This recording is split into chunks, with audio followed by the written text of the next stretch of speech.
देखिए बच्चों, हम लोग यूनिट नंबर 13 हाइड्रोकार्बन पढ़ रहे थे और पिछले वीडियो में हम लोगों ने एल्कीन के बारे में पढ़ा, जिसमें हम लोगों ने एल्कीन के विरचन की विधियां, साथ ही साथ इनके भौतिक और रासायनिक गुणधर्मों का हम लोगों ने अध्ययन किया। और आज हम लोग बात करेंगे एल्काइन के बारे में। देखिए बच्चों, एल्काइन ऐसे हाइड्रोकार्बन होते हैं जिनमें कार्बन कार्बन के बीच में ट्रिपल बॉन्ड पाया जाता है, यानी त्रिबंध पाया जाता है। तो इन एल्काइन के बारे में हम यहाँ पे अध्ययन करेंगे कि एल्काइन होते क्या है, किस तरीके से इनके बंध की प्रकृति होती है, साथ ही साथ इनके विरचन की विधियां और गुणधर्मों का हम अध्ययन करेंगे। तो देखिए ध्यान दीजिएगा, एल्काइन। देखिए बच्चों, एल्काइन त्रिआबंध युक्त असंतृप्त हाइड्रोकार्बन होते हैं। देखिए बच्चों, सबसे पहले हमें ये पता होना चाहिए कि एल्काइन होते क्या है।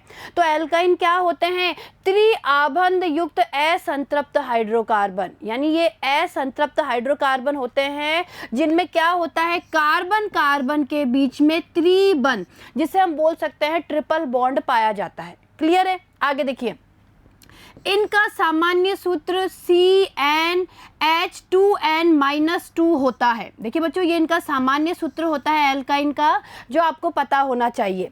एल्काइन श्रेणी का प्रथम सदस्य एथाइन होता है। देखिए बच्चों, जो हमारी एल्काइन श्रेणी होती है, यानी जो हम एल्काइन अभी पढ़ने जा रहे हैं, इसका प्रथम सदस्य एथाइन होता है। देखिए जो समझे, यहाँ पर एथाइन होता है C2H2, ये हमारा क्या है, एथाइन। C2H2 को एथाइन कहा जाता है। तो देखिए, एल्काइन श्रेणी का प्रथम सदस्य एथाइन होता है, जिसे एसिटिलीन भी कहा जाता है। और क्या कह सकते हैं हम इसे? एसिटिलीन। इसीलिए यह परिवार एसिटिलन परिवार के नाम से जाना जाता है। क्लियर है? यानी जो हमारी ये जो एल्काइन श्रेणी है, या हम बोल सकते हैं कि जो एल्काइन फैमिली है, उसे हम एसिटिलन परिवार के नाम से भी जान सकते हैं। क्लियर है? चलिए आगे देखिए, एल्काइनों का IUPAC नामकरण। तो देखिए बच्चों, अब हम इनके IUPAC नोमेनक्लेचर के बारे में बात करेंगे। तो देखिए ध्यान दीजिए, एल्काइनों में अनुलग्न आयन का प्रयोग होता है। तो ये हमें पता होना चाहिए कि इसमें कौन सा अनुलग्न लगाया जाता है, आयन। एल्काइनों के कार्बन पर sp संकरण पाया जाता है। देखिए बच्चों, एल्काइन में जो कार्बन होता है, देखिए अभी हमने देखा ना कि एल्काइन में क्या होता है, कार्बन कार्बन के बीच में ट्रिपल बॉन्ड होता है। और अगर हम बात करें एथाइन के बारे में, तो देखिए एथाइन हो जाएगा, यहाँ पे भी हाइड्रोजन और यहाँ पे भी हाइड्रोजन, ये होता है हमारा एथाइन। तो देखिए बच्चों, होता क्या है कि जो हमारे एल्काइन है, उनमें कार्बन पर, जो ये कार्बन है, इन पे क्या संकरण पाया जाता है, sp संकरण पाया जाता है। और देखिए, अब हम इसके कुछ उदाहरण देख लेते हैं और उनको किस तरीके से IUPAC में लिखा जाता है, यानी उनका किस तरीके से IUPAC नामकरण किया जाता है, उस पर नजर डाल लेते हैं। तो देखिए, तो ध्यान दीजिए, इसके कुछ उदाहरण निम्न प्रकार से हैं। तो देखिए, उदाहरण को समझने की कोशिश कीजिएगा, इससे हमें इनके नामकरण को समझने में आसानी होगी। देखिए बच्चों, यह हमें दिया हुआ है, कोई एल्काइन दिया हुआ है, CH ट्रिपल बॉन्ड CH, ठीक है, इसका नाम क्या होगा? तो देखिए बच्चों, यहाँ पे 1 और 2 कार्बन है, और हमें पता है कि 2 कार्बन के लिए हम लोग एथ काम में लेते हैं। ठीक है, तो एथ और एथ में हम लोग लगा देंगे आइन, तो इसका नाम क्या हो जाएगा, एथाइन। यानी ये जो हमें दिया हुआ है कंपाउंड, इसका IUPAC नाम क्या हो गया, एथाइन हो गया। ठीक है, इसी तरीके से देखिए बच्चों, इसको देखिए, CH3 सिंगल बॉन्ड, ये कार्बन है, ट्रिपल बॉन्ड CH। ठीक है, हमें इसको नाम देना है। तो आप ध्यान से देखेंगे तो इस श्रृंखला में देखिए बच्चों, 3 कार्बन है, यानी ये जो हमें सीधी चेन दी हुई है, इसमें 1 2 3 कार्बन है। 3 कार्बन के लिए हम लोग प्रोप काम में लेते हैं, और प्रोप में हम लोग लगा देंगे आइन, तो ये क्या हो गया, प्रोपाइन। क्या हो गया इसका IUPAC नाम, प्रोपाइन। क्लियर है? ऐसे ही देखिए, अगला उदाहरण देखिए, CH3, फिर बॉन्ड है C, ट्रिपल बॉन्ड है, फिर कार्बन C है, फिर सिंगल बॉन्ड है और CH3। यानी कहने का मतलब है, ये और ये तो सिंगल बॉन्ड है, और इन दोनों कार्बन के बीच में क्या है, ट्रिपल बॉन्ड है।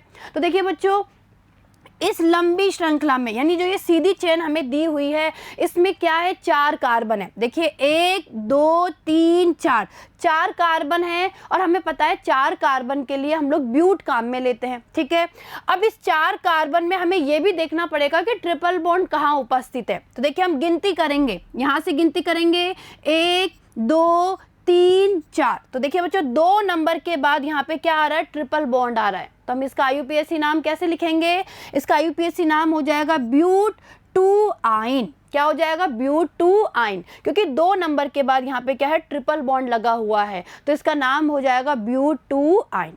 क्लियर है? चलिए आगे देखिए। अब बात करेंगे एल्काइनों में समावेता के बारे में। देखिए बच्चों, अब हम इसमें समावेता के बारे में बात करेंगे कि एल्काइनों में किस किस प्रकार की समावेता पाई जाती है। और सबसे पहले हम बात करेंगे इसमें श्रृंखला समावेता के बारे में। तो देखिए, ऐसी समावेता जिसमें त्रिआबंध की स्थिति तो समान रहती है परंतु कार्बन श्रृंखला बदलती रहती है। देखिए बच्चों, श्रृंखला समावेता यानी नाम से ही हमें पता लग रहा है श्रृंखला समावेता, यानी जिसमें क्या होता है, जो श्रृंखला होती है वो अलग अलग होती है। और देखिए बच्चों, समावेता के बारे में हम लोगों ने सबने पहले पढ़ा है कि समावेता क्या होती है। भाई 2 या 2 से अधिक ऐसे यौगिक जिनके अणुसूत्र तो समान होते हैं लेकिन उनमें जो व्यवस्था होती है, या तो बंधों की व्यवस्था हो सकती है या जुड़े हुए समूहों की व्यवस्था होती है, वो भिन्न भिन्न होती है, तो उन्हें हम क्या बोलते हैं? समावयवी। और इस प्रकार की परिघटना को ही समावेता कहा जाता है। तो ये हम परिभाषा बहुत अच्छे से पढ़ के आए हुए हैं। अगर हम एल्काइनों की बात करें और एल्काइनों में भी हम सबसे पहले श्रृंखला समावेता की बात करें, तो श्रृंखला समावेता में क्या होती है, जो इनकी श्रृंखला होती है वो अलग अलग होती है। तो देखिए, इसमें होता क्या है कि त्रिआबंध की स्थिति तो समान रहती है लेकिन कार्बन श्रृंखला बदलती रहती है। तो देखिए, इसको हम उदाहरण से समझ लेते हैं। देखिए बच्चों, उदाहरण देखिए, उदाहरण से हम बहुत अच्छे से श्रृंखला समावेता समझ सकते हैं कि किस तरीके से एल्काइनों में श्रृंखला समावेता पाई जाती है। तो देखिए, यहाँ पर C5H8 के श्रृंखला समावयवी, यानी ये हमें कोई एल्काइन दिया हुआ है, 5 कार्बन का है ये, और इसमें हमें श्रृंखला समावयता बतानी है कि इसके कितने समावयवी बनते हैं। तो देखिए बच्चों, ध्यान दीजिए, एक तो बनेगा ये पेंट-1 आइन, दूसरा बनेगा 3-मेथिल-ब्यूट-1 आइन। देखिए बच्चों, समझिए, ये जो दोनों है, ये 1 नंबर और 2 नंबर, ये दोनों आपस में एक दूसरे के क्या है? श्रृंखला समावयवी है। अगर आप ध्यान से देखेंगे तो देखिए, इसमें ये एक ही श्रृंखला है, ये सीधी श्रृंखला, जिसमें 1 2 3 4 5 तो क्या है इसमें? कार्बन। 5 तो क्या है इसमें? कार्बन। और हाइड्रोजन की बात करें तो 3 2 5 5 और 2 7 और 1 8, यानी 8 इसमें क्या है? हाइड्रोजन। ठीक है, यानी ये पेंट-1 आइन, इसका अगर हम अणुसूत्र की बात करें तो इसका जो सामान्य सूत्र होगा वो C5H8 होगा। ठीक है भाई, हम इसी की तो बात कर रहे हैं, C5H8 के बारे में। तो एक तो ये इसका श्रृंखला समावयवी हो गया। दूसरा क्या हो सकता है? दूसरी देखिए, ये वाला अणु हो सकता है, यानी अगर आप ध्यान से देखेंगे तो देखिए, इसकी मुख्य श्रृंखला में अगर आप ध्यान से देखेंगे तो 4 ही कार्बन है। भाई पूरे अणु में देखिए बच्चों, इस पूरे अणु में तो 5 कार्बन है। देखिए 1 2 3 4 5, यानी अगर हम इस पूरे अणु की बात करें तो पूरे अणु में तो 5 कार्बन है और 8 हाइड्रोजन है। लेकिन अगर हम इसमें मुख्य श्रृंखला की बात करें, सीधी चेन की बात करें, तो देखिए इसकी मुख्य श्रृंखला में अगर आप ध्यान से देखेंगे तो 1 2 3 4 ही क्या है? कार्बन है। और अगर आप ध्यान से देखेंगे तो देखिए, इसमें भी 1 नंबर के कार्बन के बाद ट्रिपल बॉन्ड आ रहा है, इसमें भी 1 नंबर के कार्बन के बाद ट्रिपल बॉन्ड आ रहा है। ठीक है भाई, जब गिनती करेंगे तो यहाँ से गिनती करेंगे 1 2 3 4 5, इसमें भी गिनती यहाँ से होगी 1 2 3 4। तो देखा आपने कि इसमें भी 1 नंबर के बाद ट्रिपल बॉन्ड आ रहा है, इसमें भी 1 नंबर के बाद ट्रिपल बॉन्ड आ रहा है। ठीक है, यानी जो त्रिबंध है उसकी स्थिति तो समान है लेकिन जो मुख्य श्रृंखला है वो अलग अलग है। इसमें 5 कार्बन की श्रृंखला मुख्य है और इसमें 4 कार्बन की श्रृंखला मुख्य है। और देखिए, इसका नाम क्या है? 3-मेथिल-ब्यूट-1 आइन। तो ये जो दोनों है, ये एक दूसरे के क्या हो गए? श्रृंखला समावयवी। क्लियर है बच्चों? आगे देखिए, अब दूसरी देखिए स्थिति समावेता। तो देखिए बच्चों, अब हम लोग बात करेंगे स्थिति समावेता के बारे में। देखिए, इस प्रकार की समावेता में समावयवियों के त्रिआबंध की स्थिति में भिन्नता होती है। देखिए बच्चों, होता क्या है कि जो स्थिति समावेता होती है उसमें क्या होता है? त्रिआबंध की स्थिति में भिन्नता होती है। यानी होता क्या है यहाँ पे कि जो त्रिआबंध होते हैं, यानी जो अलग अलग अणुओं की हम लोग बात करेंगे तो अलग अलग अणुओं में क्या होगा? त्रिआबंध की जो स्थिति होगी वो अलग अलग होगी। तो देखिए, हम उदाहरण से स्थिति समावेता को भी अच्छे से समझ सकते हैं कि किस तरीके से एल्काइनों में स्थिति समावेता पाई पाई जाती है। तो देखिए उदाहरण देखिए बच्चों, C4H6 के स्थिति समावयवी, यानी हम बात करेंगे यहाँ पे C4H6 के बारे में, यानी ये जो हमें अणुसूत्र दिया हुआ है इसके कितने स्थिति समावयवी बनते हैं। तो देखिए इसके ये दो स्थिति समावयवी बनेंगे, एक तो बनेगा ब्यूट 1 आइन, एक बनेगा ब्यूट 2 आइन। और देखिए बच्चों ध्यान से देखेंगे तो देखिए इस सीधी श्रृंखला में भी 4 कार्बन है, इस सीधी श्रृंखला में भी कितने कार्बन है, 4 कार्बन है। देखिए 1 2 3 4 4 कार्बन है, यहाँ पे भी देखिए 1 2 3 4 4 कार्बन है। यानी इन दोनों अणुओं के बारे में हम लोग बात करें, यानी ब्यूट 1 आइन और ब्यूट 2 आइन की अगर हम लोग बात करें तो इन दोनों में ही 4 कार्बन है और 6 हाइड्रोजन है, ठीक है। लेकिन अगर हम ध्यान से इनकी स्थिति को देखें, यानी अगर हम इसमें ट्रिपल बॉन्ड की स्थिति को देखें तो देखिए इसमें 1 नंबर के बाद ट्रिपल बॉन्ड आ रहा है और इसमें 2 नंबर के बाद ट्रिपल बॉन्ड आ रहा है, ठीक है। तो हमने क्या देखा कि त्रिबंध की स्थिति अलग अलग है। इसे कहते हैं ब्यूट 1 आइन, यानी इसका यूपीएससी नाम होगा ब्यूट 1 आइन और इसका होगा ब्यूट 2 आइन, ठीक है। तो आपको स्थिति समावेता समझ में आई। चलिए आगे देखिए। अब देखिए तीसरा, देखिए क्रियात्मक समूह समावेता। तो देखिए बच्चों एल्काइन तथा डाईईन आपस में क्रियात्मक समूह समावयवी होते हैं, यानी जो एल्काइन होते हैं और डाईन होते हैं वो आपस में क्या होते हैं, क्रियात्मक समूह समावयवी। और देखिए उदाहरण से समझ लीजिए इसे भी। देखिए उदाहरण देखिए C4H6 के क्रियात्मक समूह समावयवी। तो देखिए कितने समावयवी होंगे, ये 2। पहला तो होगा ब्यूट 1 आइन और दूसरा होगा ब्यूट 1 3 डाईईन। देखिए बच्चों समझिए यहाँ पर इन दोनों को अगर आप ध्यान से देखेंगे दोनों में ही 4 कार्बन है और 6 हाइड्रोजन है, क्लियर है, यानी दोनों के अणुसूत्र समान है। लेकिन देखिए इसमें ट्रिपल बॉन्ड है, यानी अगर हम इस पहले नंबर वाले की बात करें तो ब्यूट 1 आइन, यानी ये तो है एल्काइन, ये कोई एल्काइन है और ये क्या है, कोई डाईईन, ठीक है। यानी ये एक दूसरे के क्या हो गए, क्रियात्मक समूह समावयवी। इसमें तो क्या है, ट्रिपल बॉन्ड है, ठीक है, और इसमें देखिए 2 क्या है, डबल बॉन्ड। क्लियर है बच्चों, आ रहा है समझ में यहाँ तक का। आगे देखिए चौथा, देखिए वलय श्रृंखला समावेता। देखिए बच्चों एल्काइन परिवार के सदस्य साइक्लोएल्किनों के साथ वलय श्रृंखला समावेता भी प्रदर्शित करते हैं। तो देखिए ध्यान दीजिए कि जो एल्काइन परिवार के सदस्य होते हैं वो साइक्लोएल्किन के साथ में क्या प्रदर्शित करते हैं, वलय श्रृंखला समावेता। और देखिए उदाहरण देखिए इसका C3H4 के समावयवी, यानी हम बात करेंगे C3H4 के कितने समावयवी बनते हैं। तो देखिए पहला देखिए प्रोपाइन, पहला तो बनता है प्रोपाइन और दूसरा बनता है ये साइक्लोप्रोपीन। और ध्यान से देखेंगे तो दोनों में ही 3 तो कार्बन है और 4 क्या है, हाइड्रोजन। ये हो गया प्रोपाइन, ये हो गया साइक्लोप्रोपीन। क्लियर है बच्चों, तो आपको समावेता समझ में आई होगी। चलिए आगे देखिए।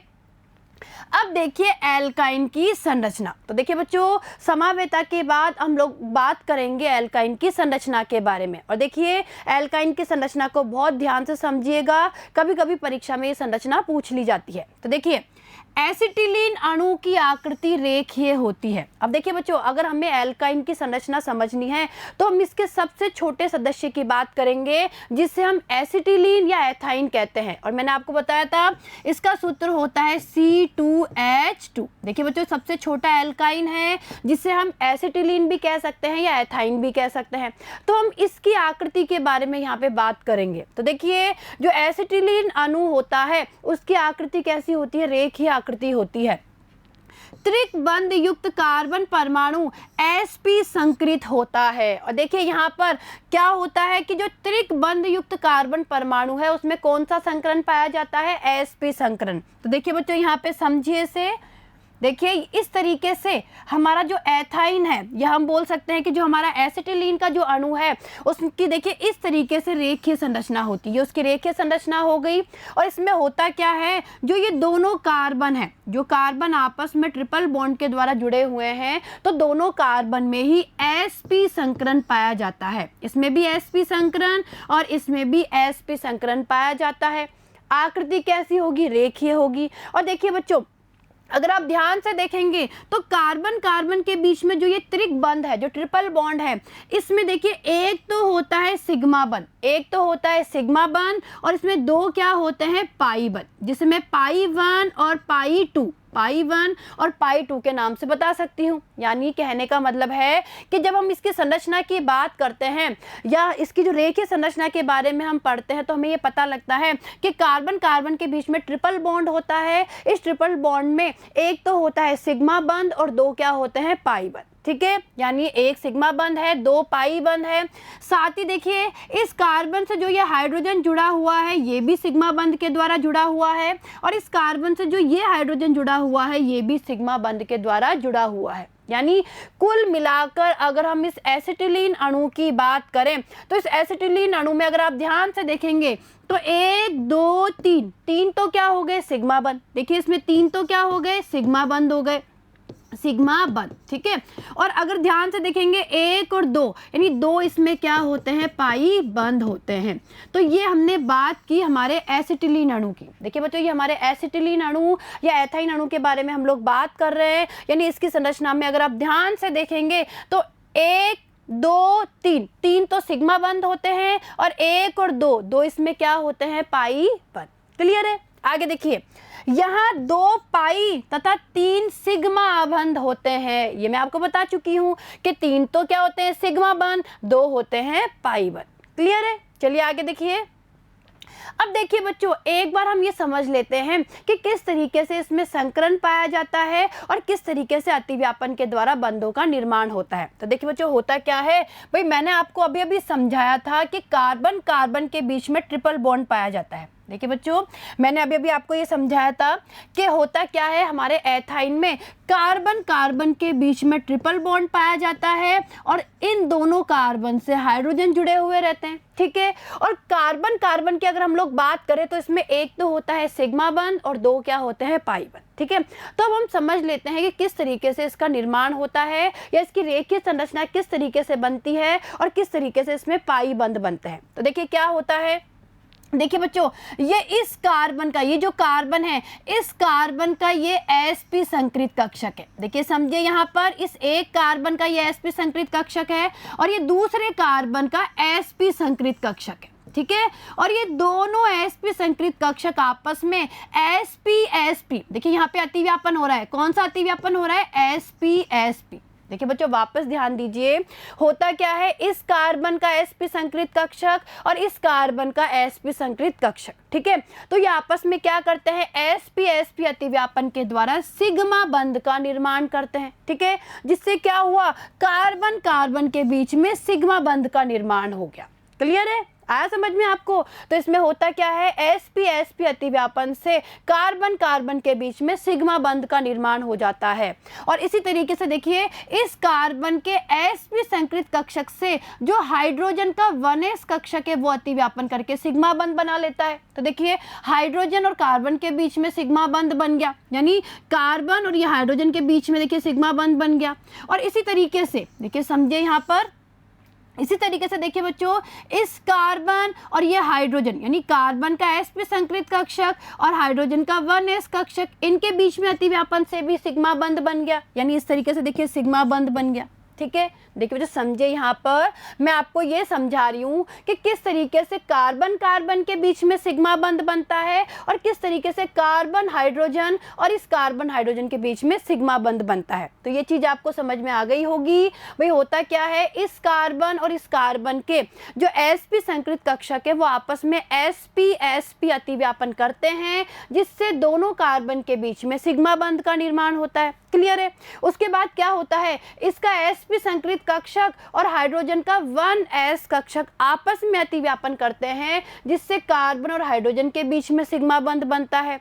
और सेम इसी तरीके से इस कार्बन का sp संकृत कक्षक और इस हाइड्रोजन का 1s कक्षक ये भी आपस में क्या करते हैं, अतिव्यापन करते हैं, और यहाँ भी इन दोनों के बीच में सिग्मा बंध का क्या होता है, निर्माण होता है।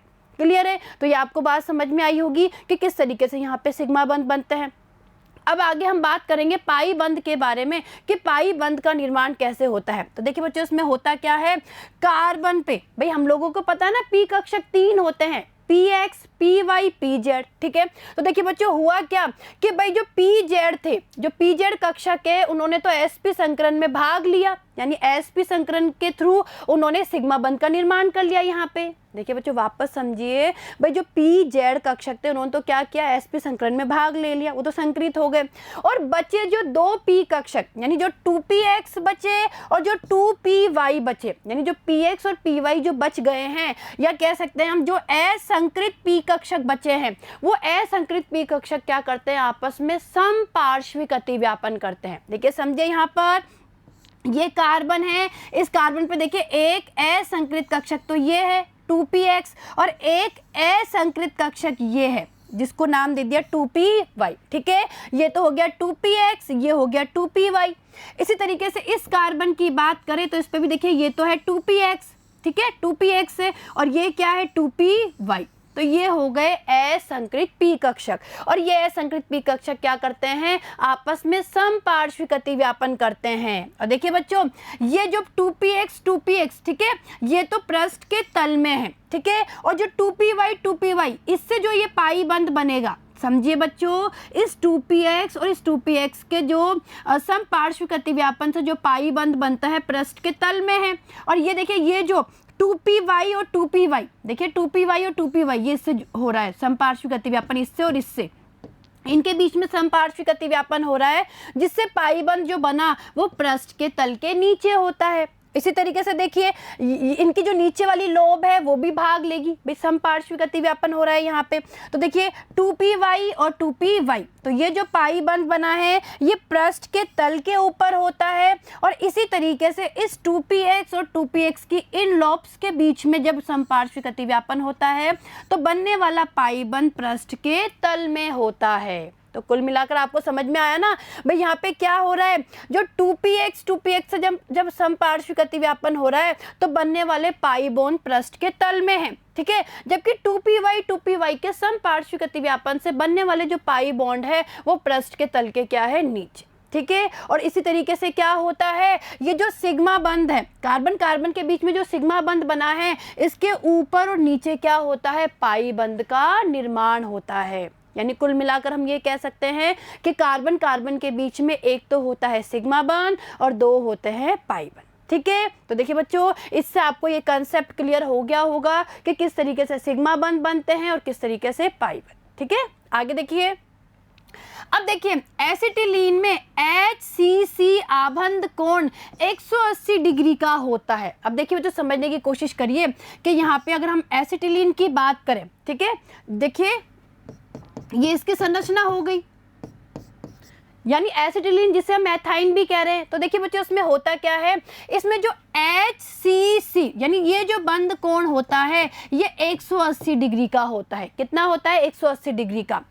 कार्बन ट्रिपल बॉन्ड कार्बन की बंध लंबाई 120 पिकोमीटर होती है। और देखिए बच्चों कार्बन कार्बन के बीच की जो ये बंध लंबाई है ये कितनी होती है, 120 पिकोमीटर।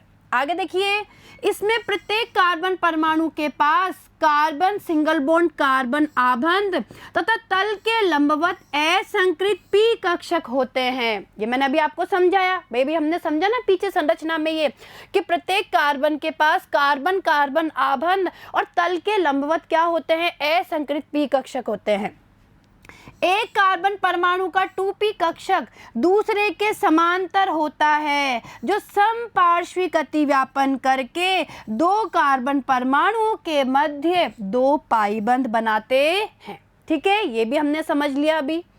अब देखिए एल्काइन का विरचन। देखिए बच्चों अब हम बात करेंगे एल्काइन के विरचन के बारे में। देखिए पहला है कैल्शियम कार्बाइड से, यानी किस तरीके से हम कैल्शियम कार्बाइड से एल्काइन का निर्माण कर सकते हैं। देखिए जल के साथ कैल्शियम कार्बाइड की अभिक्रिया द्वारा औद्योगिक रूप से एथाइन बनाई जाती है। समझिए बच्चों यहाँ पे कि हम एल्काइन के विरचन की बात कर रहे हैं, और सबसे पहले हम बात करेंगे यहाँ पे कैल्शियम कार्बाइड से किस तरीके से हम एल्काइन बना सकते हैं। तो देखिए बच्चों जल के साथ कैल्शियम कार्बाइड की अभिक्रिया द्वारा औद्योगिक रूप से हम इस वाली एल्काइन को यानी एथाइन को बना सकते हैं। और देखिए कोक तथा बिना बुझे चूने को गर्म करके कैल्शियम कार्बाइड बनाया जाता है। अब हमें सबसे पहले ये पता होना चाहिए कि कैल्शियम कार्बाइड कैसे बनता है। तो देखिए, कोक और बिना बुझे हुए चूने को जब गर्म किया जाता है तो उनसे सबसे पहले क्या बनता है, कैल्शियम कार्बाइड बनता है। और इस कैल्शियम कार्बाइड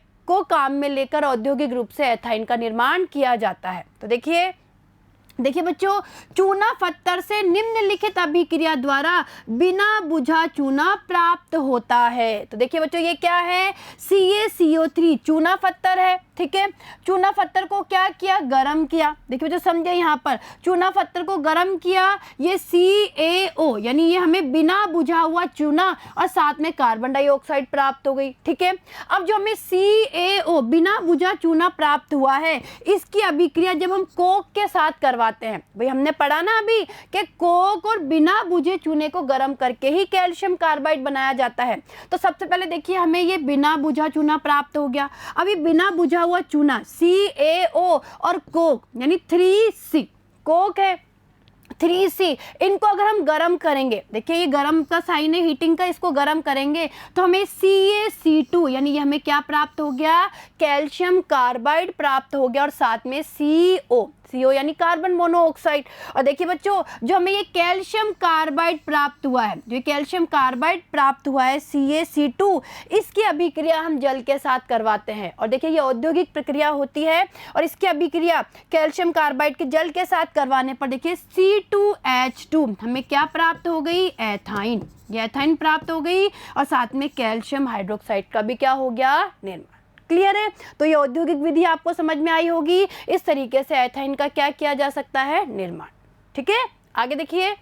अब दूसरा देखिए, डाई हैलाइडों के विहाइड्रोहैलोजनीकरण द्वारा। देखिए बच्चों, हम दूसरी अभिक्रिया पढ़ेंगे कि डाई हैलाइडों के विहाइड्रोहैलोजनीकरण से किस तरीके से एल्काइन बनते हैं। देखिए ध्यान दीजिए, विसिनल डाई हैलाइडों को एल्कोहलिक KOH के साथ गर्म करने पर एल्केनाइल हैलाइड प्राप्त होते हैं। देखिए जो समझे, यहाँ पर बात हो रही है विसिनल डाई हैलाइड, यानी विसिनल डाई हैलाइड ऐसे डाई हैलाइड होते हैं जिनमें पास वाले कार्बन पर हैलोजन उपस्थित होती है। ठीक है, यानी इस तरीके से देखिए, कोई मान लीजिए कार्बन श्रृंखला है और उसमें पास वाले कार्बन पर ही हैलोजन उपस्थित है। इस प्रकार के जो डाई हैलाइड होते हैं उन्हें हम क्या बोलते हैं, विसिनल डाई हैलाइड।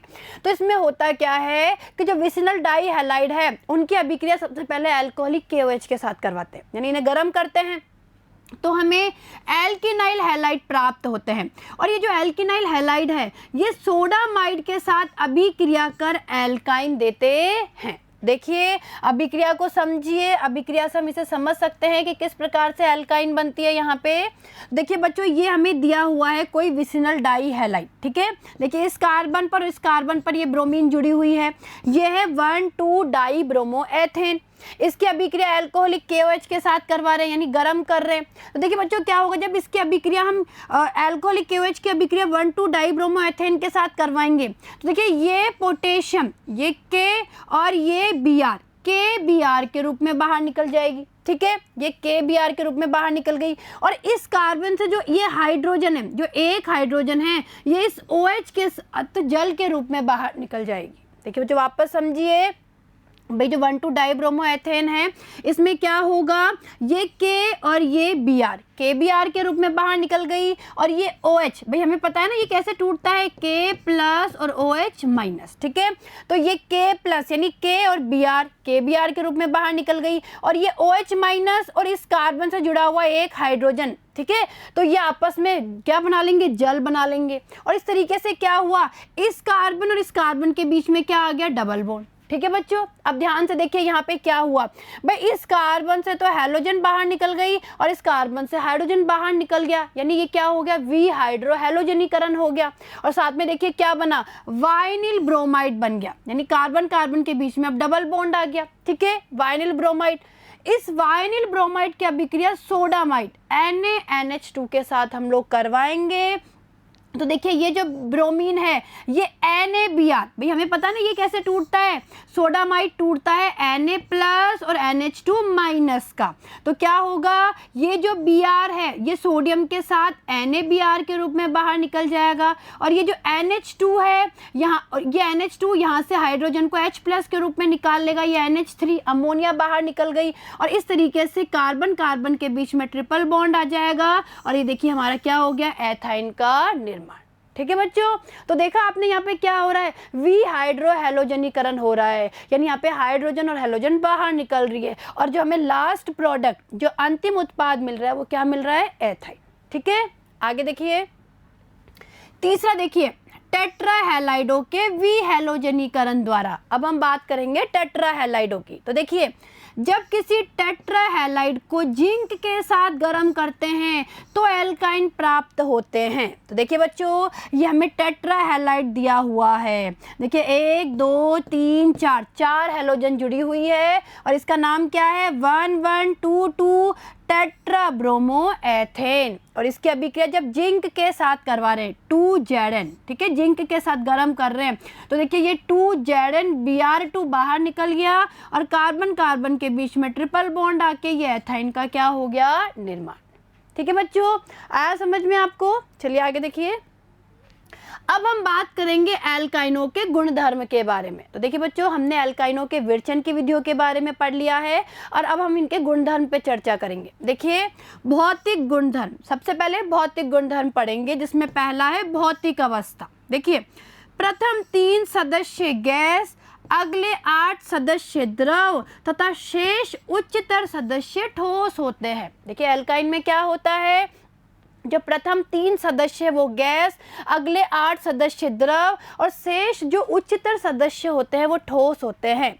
समस्त एल्काइन रंगहीन होते हैं। कैसे होते हैं, रंगहीन। आगे दूसरा देखिए गंध के बारे में। देखिए एथाइन की अभिलाक्षणिक गंध होती है, अन्य सदस्य गंधहीन होते हैं। देखिए बच्चों जो एथाइन है उसमें एक अभिलाक्षणिक गंध यानी एक स्मेल पाई जाती है, अभिलाक्षणिक स्मेल, जबकि अन्य सदस्य कैसे होते हैं, गंधहीन।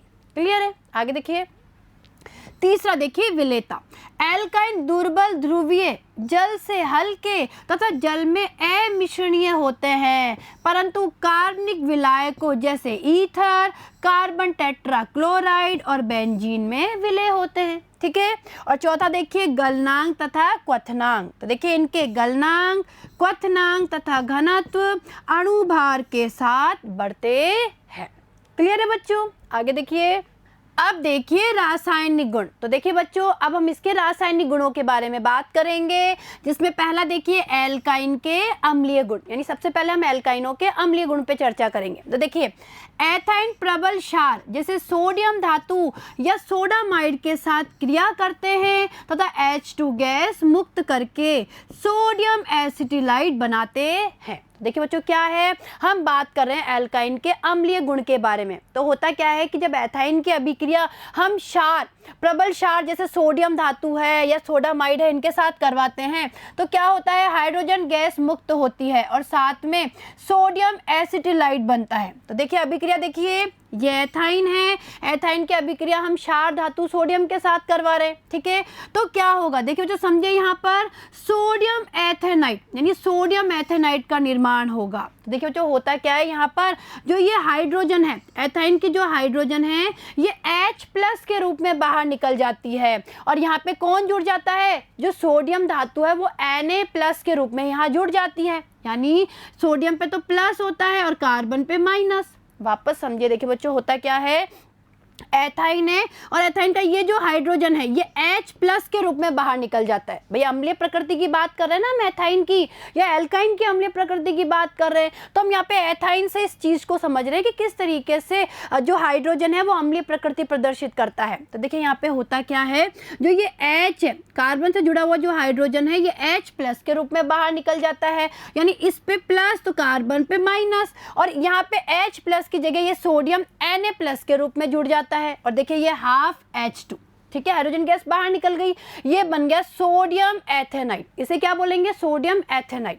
और इसी तरीके से देखिए जो ये सोडियम एथेनाइड है जिसमें कार्बन पे माइनस और सोडियम पे प्लस आवेश होता है, ये जो सोडियम एथेनाइड है ये दोबारा जब सोडियम धातु के साथ अभिक्रिया करता है तो अब ये वाली हाइड्रोजन H+ के रूप में बाहर निकल जाएगी। देखिए बच्चों, क्योंकि दोनों हाइड्रोजन ही अम्लीय प्रकृति प्रदर्शित करती है तो अब ये वाली हाइड्रोजन H+ के रूप में बाहर निकल जाएगी और इसकी जगह Na+ आके जुड़ जाएगा। ये सोडियम आके जुड़ गया, यानी सोडियम पे प्लस कार्बन पे माइनस होता है, इस कार्बन पे माइनस और ये सोडियम पे प्लस, इस तरीके से इन पे आवेश का वितरण होता है। और ये क्या है? हाफ H2 हाइड्रोजन गैस बाहर निकल गई तो देखिए क्या बना? डाई सोडियम एथेनाइड बना। तो देखा आपने कि जब हमने एथाइन की अभिक्रिया क्षार के साथ करवाई, भाई क्षार के साथ अभिक्रिया करवा रहे हैं तो देखिए यहाँ पे हाइड्रोजन क्या हो रही है? मुक्त हो रही है, ठीक है ना। इसी तरीके से देखिए अब हम इसकी बात करते हैं। ये हमें कोई क्या दी हुई है? ये हमें प्रोपाइन दी हुई है। देखिए बच्चों ये क्या है? प्रोपाइन है। भाई 1 2 3 3 कार्बन है, प्रोपाइन है। प्रोपाइन की अभिक्रिया NaNH2 सोडामाइड के साथ हम लोग इसकी अभिक्रिया करवा रहे हैं, इसकी भी क्षारीय प्रकृति होती है।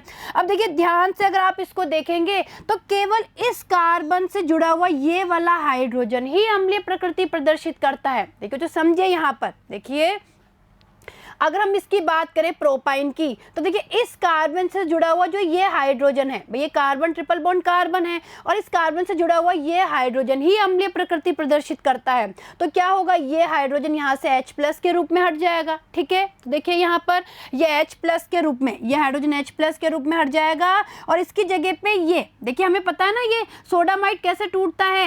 Na+ का और NH2- का। तो देखिए यहाँ पे ये जो H है ये H+ के रूप में बाहर निकलेगा। भाई ये जो H है ये H+ के रूप में बाहर निकलेगा और ये H+ इस NH2- के साथ जुड़ के अमोनिया बना लेगा, अमोनिया बन गई। और देखिए जब ये H+ के रूप में बाहर निकलेगा तो इस कार्बन पे माइनस आ जाएगा, यानी इस कार्बन पे Na+ आके जुड़ जाएगा। ये देखिए जुड़ गया ना कार्बन से Na+ और ये क्या बन गया?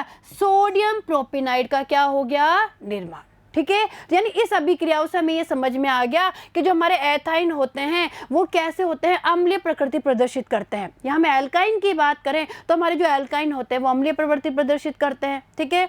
आगे देखिए, अब देखिए ऐसा होता क्यों है? तो देखिए बच्चों, एथाइन में sp संकरण होने के कारण S गुण अधिकतम होता है। देखिए बच्चों हमने देखी थी ना एथाइन की संरचना कि कार्बन ट्रिपल बॉन्ड कार्बन और इससे जुड़े हुए होते हैं ये दो हाइड्रोजन, ठीक है। तो इसमें दोनों ही कार्बन में sp संकरण होता है और sp संकरण होने के कारण इसमें जो S कैरेक्टर है या हम बोल सकते हैं जो S गुण है वो अधिकतम होता है, जिसके कारण इसमें उच्च विद्युत ऋणात्मकता होती है। समझिए बच्चों, भाई इसमें S कैरेक्टर या S गुण ज्यादा होने के कारण इसकी उच्च विद्युत ऋणात्मकता होती है और इसी कारण से क्या होता है? ये जो हाइड्रोजन है ये H+ के रूप में बाहर निकल जाता है, यानी CH आबंध अम्लीय गुण रखता है। यानी इसीलिए कार्बन हाइड्रोजन बंध कैसा होता है? अम्लीय या अम्लीय गुण रखता है। क्लियर है? तो ये चीज आपको समझ में आई। चलिए आगे देखिए, अब अम्लीय प्रकृति के बारे में थोड़ा हम पढ़ लेते हैं। देखिए बच्चों, एल्केन, एल्कीन तथा एल्काइन निम्नलिखित क्रम में अम्लीय प्रकृति प्रदर्शित करते हैं। तो देखिए बच्चों, अगर हम एल्केन, एल्कीन तथा एल्काइन की अम्लीय प्रकृति की बात करें तो देखिए यहाँ पे सबसे ज्यादा अम्लीय प्रकृति किसकी होगी? एल्काइन की, उससे कम एल्कीन की और सबसे कम एल्केन की, ठीक है। और इसी तरीके से देखिए बच्चों, एक चीज ध्यान देने वाली बात है कि जो एल्काइन है तो प्रत्येक एल्काइन का जो हाइड्रोजन होता है वो अम्लीय प्रकृति प्रदर्शित नहीं करता है। और देखिए इसे हम इस उदाहरण से समझ सकते हैं। देखिए ये हमें तीनों ही क्या दिए हुए हैं? एल्काइन दिए हुए हैं, तीनों ही एल्काइन दिए हुए हैं, ये भी एल्काइन, ये भी एल्काइन, ये भी एल्काइन। लेकिन अगर इन तीनों की अम्लीय प्रकृति के बारे में हम लोग बात करें तो सबसे ज्यादा अम्लीय प्रकृति ये प्रदर्शित करेगा, ठीक है। क्योंकि देखिए इसमें कार्बन, जो कार्बन ट्रिपल बॉन्ड कार्बन है तो उन कार्बन से ही डायरेक्ट क्या जुड़े हुए हैं? हाइड्रोजन जुड़े हुए हैं। और हमने क्या पढ़ा था कि जो कार्बन ट्रिपल बॉन्ड कार्बन है, ठीक है, इसमें क्या होता है? S गुण होता है, जिस कारण इसकी विद्युत ऋणात्मकता ज्यादा होती है, यानी सबसे ज्यादा अम्लीय प्रकृति इसकी होगी। उसके बाद अगर हम इसकी बात करें तो इस कार्बन और इस कार्बन को देखिए, दोनों के बीच में ट्रिपल बॉन्ड है लेकिन हाइड्रोजन केवल इस कार्बन से जुड़ा हुआ है। देखिए बच्चों, वापस समझने की कोशिश कीजिएगा।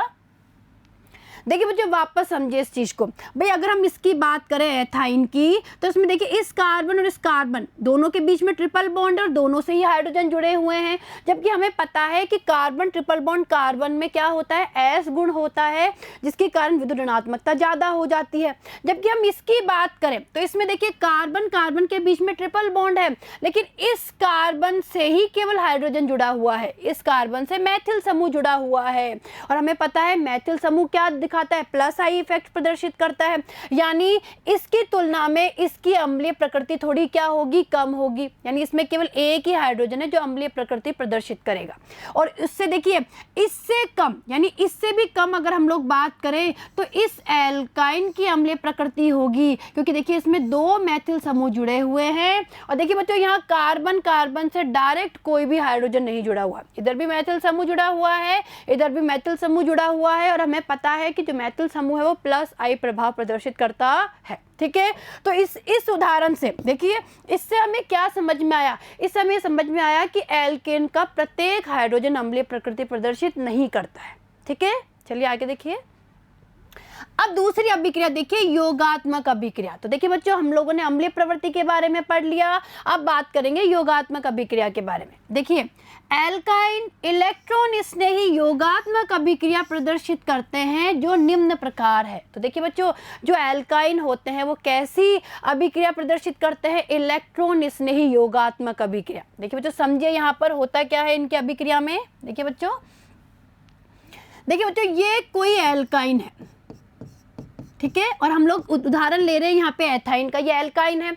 एल्काइन की अभिक्रिया हम करवा रहे हैं ए बी के साथ में, ठीक है, ये कोई स्पीशीज है ए बी, इसके साथ हम इनकी योगात्मक अभिक्रिया करवा रहे हैं जिसपे ए पे प्लस और बी पे माइनस है। ठीक है, अब देखिए बच्चों ये जो हमारा जो एल्काइन है, ये एल्काइन इलेक्ट्रॉन स्नेही योगात्मक अभिक्रिया प्रदर्शित करता है। देखिए कैसे करता है भाई, ये पाई बंध के इलेक्ट्रॉन इस कार्बन के पास आ जाते हैं। भाई दो पाई बंध है ना, तो एक पाई बंध के इलेक्ट्रॉन कार्बन के पास आ जाते हैं, तो देखिए क्या बन गया, H C double bond C H, इस पे माइनस और इस पे आ गया प्लस। ठीक है, समझिए बच्चों किस तरीके से योगात्मक अभिक्रिया होती है।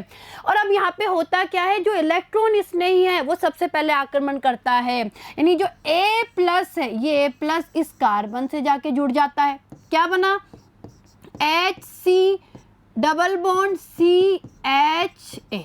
ठीक है, जुड़ गया इससे। देखिए बच्चों ध्यान से देखिए, इससे A जुड़ गया, यानी सबसे पहले यहाँ पे कौन आक्रमण करता है, इलेक्ट्रॉन स्नेही, इसीलिए इनकी योगात्मक अभिक्रिया को इलेक्ट्रॉन स्नेही योगात्मक अभिक्रिया कहा जाता है। अब होगा क्या भाई, इस कार्बन पे प्लस है, भाई इस कार्बन पे तो प्लस आवेश है, अब ये जो B माइनस है ये B माइनस इस कार्बन से आके जुड़ जाता है। ठीक है, यानी कुल मिलाकर हमें ये प्राप्त हुआ, C डबल बॉन्ड CH, यहाँ जुड़ गया A, यहाँ जुड़ गया B, यानी कहने का मतलब है कि हमारा एल्काइन बदल गया एल्कीन में, ये कोई प्रतिस्थापित एल्कीन बन गई, यानी एल्काइन से एल्कीन बन गई। ठीक है, और देखिए बच्चों आगे ये जो एल्कीन है ये एल्कीन फर्दर, यानी आगे ये एल्कीन फिर योगात्मक अभिक्रिया देती है और इस तरीके से एल्कीन बदल जाती है एल्केन में, यानी यहाँ पे दो बार योगात्मक अभिक्रिया होती है। तो सबसे पहले एल्काइन एल्कीन में बदलता है और फिर एल्कीन एल्केन में बदलती है। तो देखिए इसे हम उदाहरण से समझ लेते हैं। तो देखिए बच्चों सबसे पहले हम लोग बात करेंगे, देखिए बच्चों सबसे पहले हम पढ़ेंगे डाई हाइड्रोजन का संयोजन, यानी डाई हाइड्रोजन का किस तरीके से योग होता है। देखिए जब एल्काइन का अपचयन हाइड्रोजन के साथ प्लेटिनम या पैलेडियम या निकेल उत्प्रेरक की उपस्थिति में कराते हैं तो पहले एल्कीन प्राप्त होती है। भाई सबसे पहले क्या प्राप्त होगी, एल्कीन, फिर यह एल्केन में बदल जाती है। मैंने अभी भी आपको समझाया ना कि एल्काइन पहले एल्कीन में बदलता है। भाई जैसे योगात्मक अभिक्रिया होगी एल्काइन पर तो एल्काइन एल्कीन में और एल्कीन एल्केन में बदल जाती है। तो देखिए अभिक्रिया, देखिए बच्चों ये क्या है, एथाइन है। एथाइन की अभिक्रिया हाइड्रोजन के साथ करवा रहे हैं, प्लेटिनम पैलेडियम या निकेल, यानी कोई सा भी उत्प्रेरक हम काम में ले सकते हैं।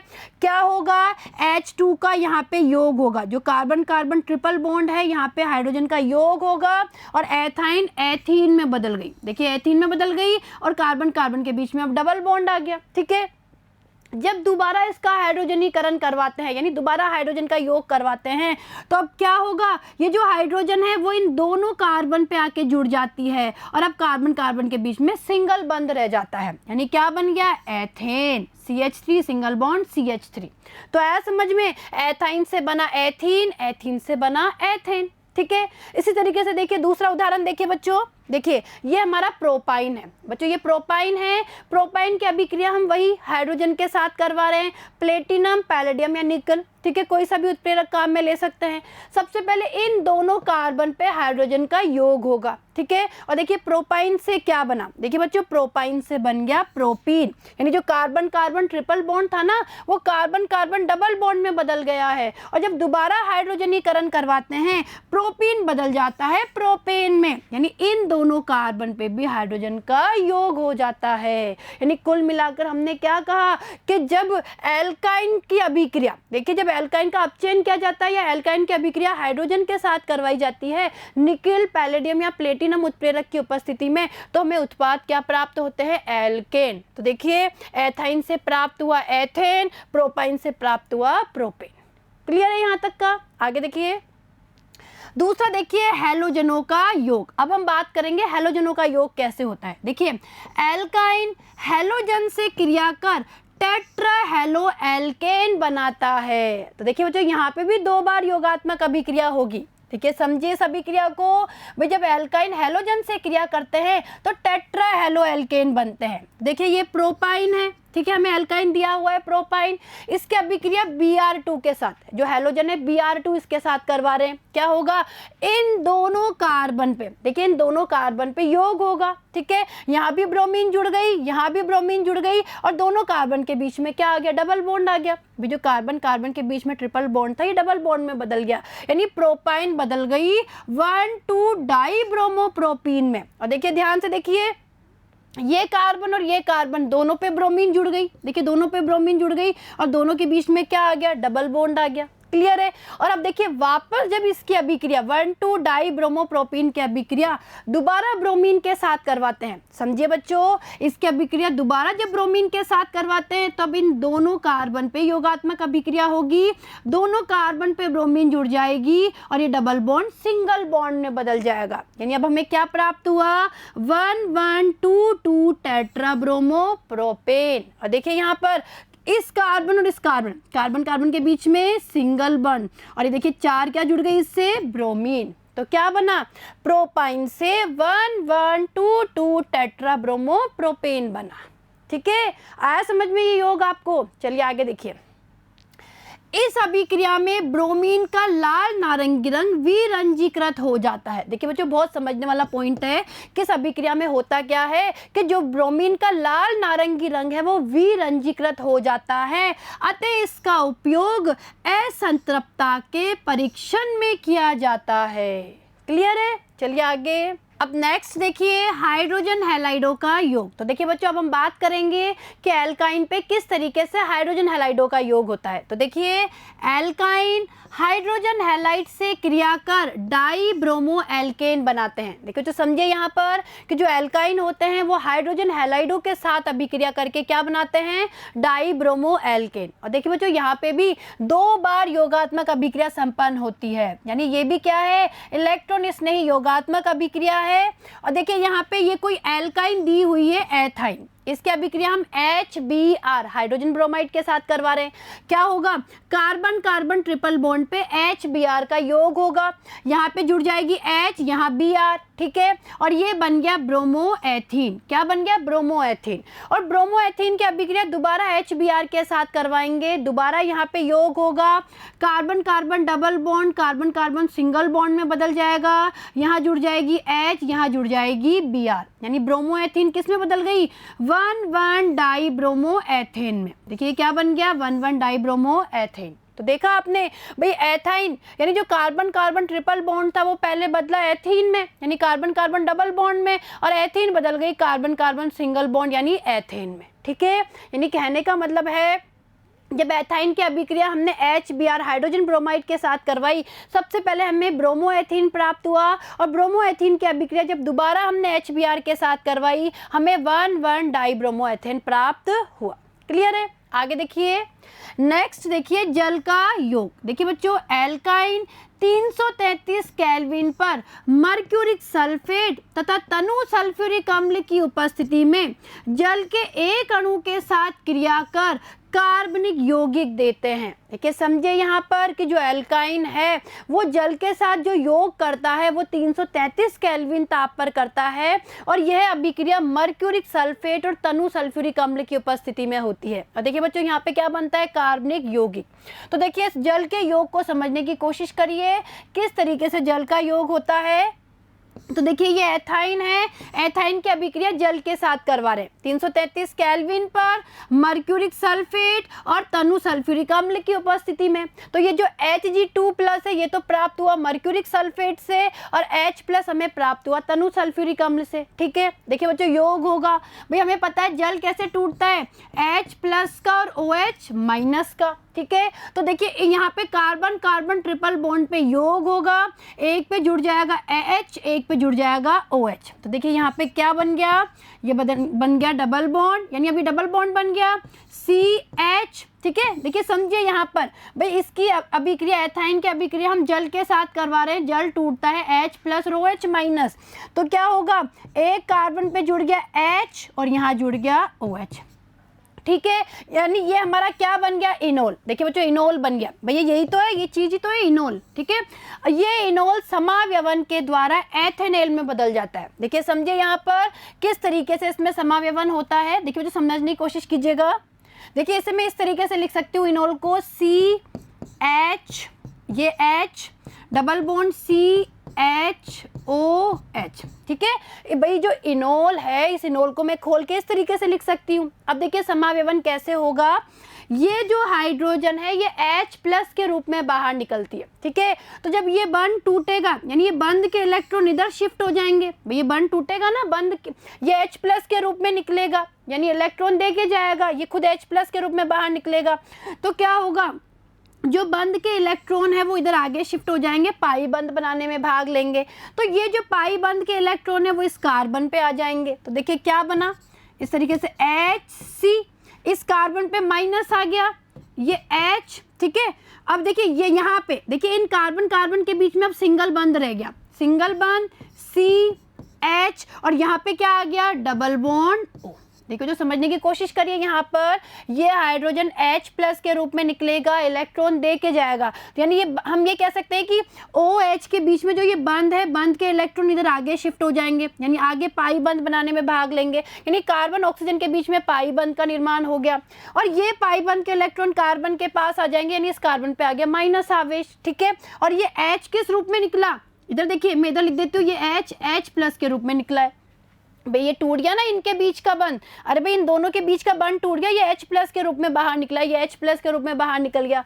और ये जो H+ है ये इस कार्बन से आके जुड़ जाएगा। देखिए समझे बच्चों, ये H+ इस कार्बन से आके जुड़ जाएगा और देखिए क्या बना, HCH, ये H+ यहाँ आके जुड़ गया तो ये यहाँ पे आ गया H और ये C डबल बॉन्ड OH। यानी क्या हुआ, जो हमारा इनोल था, इनोल बदल गया एथेनॉल में। ठीक है, ये एल्डिहाइड बन गया एथेनॉल। ठीक है, तो देखिए ना हमने अभिक्रिया, भाई हमने अभिक्रिया में क्या देखा था, भाई इनोल बनता है। देखिए अभिक्रिया में हमने क्या देखा था, देखिए बच्चों समझे, यहाँ पर हमने अभिक्रिया में देखा था कि इनोल बनता है जो समाव्यवन के द्वारा एथेनॉल में बदल जाता है। और मैंने आपको बता ही दिया कि किस तरीके से ये क्रिया होती है, समाव्यवन किस तरीके से होता है। क्लियर है, तो ये जल के साथ अभिक्रिया आपको समझ में आई होगी। और देखिए बच्चों बहुत इंपॉर्टेंट अभिक्रिया, ये परीक्षा में पूछ ली जाती है। आगे देखिए, अब देखिए एक और उदाहरण देखिए, ये क्या है, प्रोपाइन है। प्रोपाइन की अभिक्रिया हम जल के साथ करवा रहे हैं, वही Hg2+ H+ की उपस्थिति में 333 केल्विन पर। सबसे पहले वही क्या बना, इनोल बना। देखिए बच्चों अभिक्रिया को समझिए, इस अभिक्रिया को भी। भाई सबसे पहले यहाँ पे इनोल बना, यानी इस पे तो जुड़ गया हाइड्रोजन, यहाँ जुड़ गया OH। ठीक है, भाई कार्बन कार्बन ट्रिपल बॉन्ड पे जल का योग होगा, जल वही H+ और OH-। तो इस कार्बन पे तो जुड़ जाएगा H+ और इस कार्बन पे जुड़ गया अपना क्या, OH-। ठीक है, ये इनोल बन गया और समाव्यवन के द्वारा ये इनोल किस में बदल जाएगा, प्रोपेनोन में।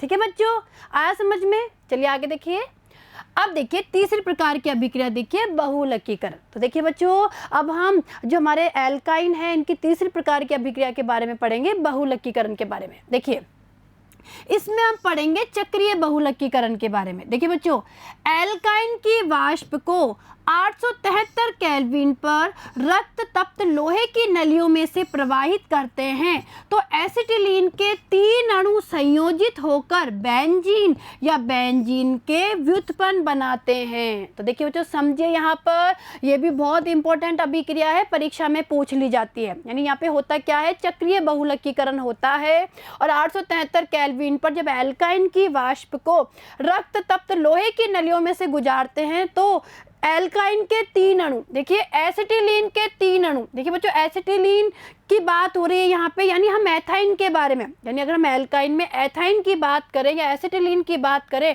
तो एसिटिलीन के 3 अणु संयोजित होकर बेंजीन या बेंजीन व्युत्पन्न बनाते हैं। तो देखिए समझिए यहाँ पर, देखिए बच्चों ये एसिटिलीन है, देखिए ये एसिटिलीन के 3 अणु हैं। देखिए बच्चों एसिटिलीन का 1 अणु, ये दूसरा अणु, ये तीसरा अणु। देखिए एसिटिलीन का 1 अणु, दूसरा अणु और ये तीसरा अणु, ठीक है, यानी एथाइन के 3 अणु है। भाई एसिटिलीन को हम एथाइन भी कहते हैं, तो ये हमारे एथाइन के 3 अणु है और इसे हम रक्त तप्त लोहे नलिका में से, यानी इनकी वाष्प को, जब हमारी एसिटिलीन की वाष्प को रक्त तप्त लोहे नलिका में से 873 केल्विन पे हम लोग प्रवाहित करते हैं तो देखिए बच्चों क्या होगा, इस तरीके से ये जो कार्बन कार्बन के बीच में ट्रिपल बॉन्ड है तो एक पाई बंद इधर बंद सिग्मा बंद बनाने में भाग लेगा, इसका एक बंद यहाँ भाग लेगा, यानी इनके बीच का एक ट्रिपल बॉन्ड में से पाई बंद इधर सिग्मा बंद बनाने में भाग लेगा। इसी तरीके से इन कार्बन कार्बन के बीच में जो ट्रिपल बॉन्ड है उसमें से एक पाई बंद इधर सिग्मा बंद बनाने में भाग लेगा और इस तरीके से देखिए हमारे क्या हो गया, बेंजीन का, ये क्या बन गई, बेंजीन। देखिए बच्चों बेंजीन को हम दोनों में से किसी भी तरीके से प्रदर्शित कर सकते हैं, ये भी बेंजीन है और ये भी बेंजीन।